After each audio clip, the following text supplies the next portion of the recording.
رئیس جمهوری آمریکا میگوید ایالات متحده با ایران تماس محدود داشته به جای عملیات نظامی نو در فکر افزایش فشار اقتصادی به جمهوری اسلامی است.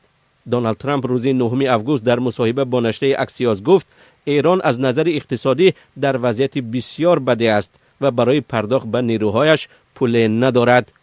ترامپ تاکید کرده است که نرخ مواد سوخت پایین‌تر شده، فشار جنگ به مردم آمریکا کاهش یافته است. ولی اکسیوس خاطر نشان میکند که طبق نظرخواهی اداره‌های گوناگون مردم آمریکا درباره این جنگ نظری فوق‌العاده منفی دارند. پرزیدنت آمریکا گفت نیت دارد به جای دستور دادن برای یک عملیات نظامی نو فشار اقتصادی را بر ایران بیشتر کند.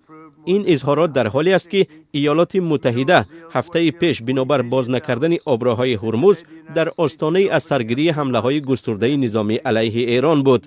اکسیوس میگوید دونالد ترامپ در این مصاحبهش با نشریه هیچ تهدید نظامی نوی مطرح نکرد.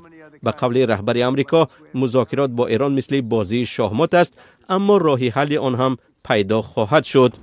از آغاز عملیات آمریکا و اسرائیل بر مقابل ایران در تاریخ 28 فوریه امسال، دونالد ترامپ بارها ابراز داشته است که سازش دائمی با جمهوری اسلامی ناگزیر است، اما تهران این ادعا را رد و به طور منظم اخبار پیشرفت در مذاکرات را رد می‌کند و حمله‌های دو جانبه از سر گرفته می‌شوند. رئیس جمهوری آمریکا روز 9 اوگوست در شبکه اجتماعی تروث سوشال نوشت که ایران و کشورهای خاورمیانه درخواست نمودند که حمله‌ها به تأخیر انداخته شوند، زیرا چارچوب سازش مقرر شده است.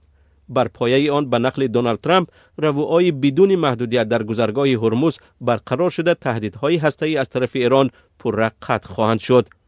در این رابطه روز 9 اوگوست سپاه پاسداران انقلاب اسلامی ایران گفت رواهای آزاد در هرمز تنها بعد از قبول شرطهای ایران از سوی آمریکا تنظیم خواهد شد. تا آغاز جنگ تخمیناً 20% مواد سوخت عالم توسط گلوگاه هرمز به بازارهای جهانی انتقال می‌یافت.